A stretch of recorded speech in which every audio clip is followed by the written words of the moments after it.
first woman who.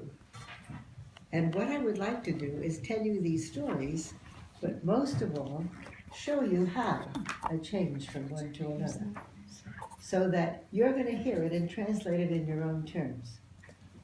Because I'd like to start by saying, how you make any choices that you've made in your life has everything to do with your roots. So we now want to think about the choices you already made, those of you in the military. So many of you came from military families. It was kind of laid out before you. That was the pinnacle to be reached. So many of you saw what you didn't want to be. So many of you fell into the first job and then sort of moved along from there, and it didn't particularly represent you.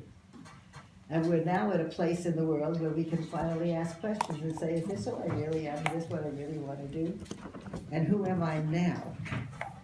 So I shall tell you how I started, and then as I changed each time, you'll hear the process of looking at the world and looking at yourself and seeing what's needed, as well as what you have to contribute.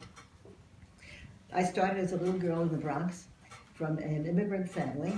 My parents were very intellectual, very talented. They were singers.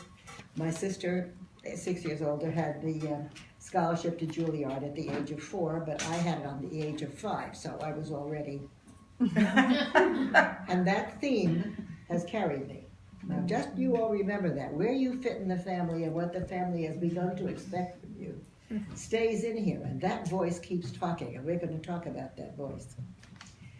Okay, so I was at Juilliard writing music and playing the piano until I was about 10. My sister had a piano in the other room, 6 years older, playing Rachmaninoff's second piano concerto, and I decided no matter what I do, that's not going to be it. So I became a dancer, and I had always loved to dance. And the major theme within my family was one of connecting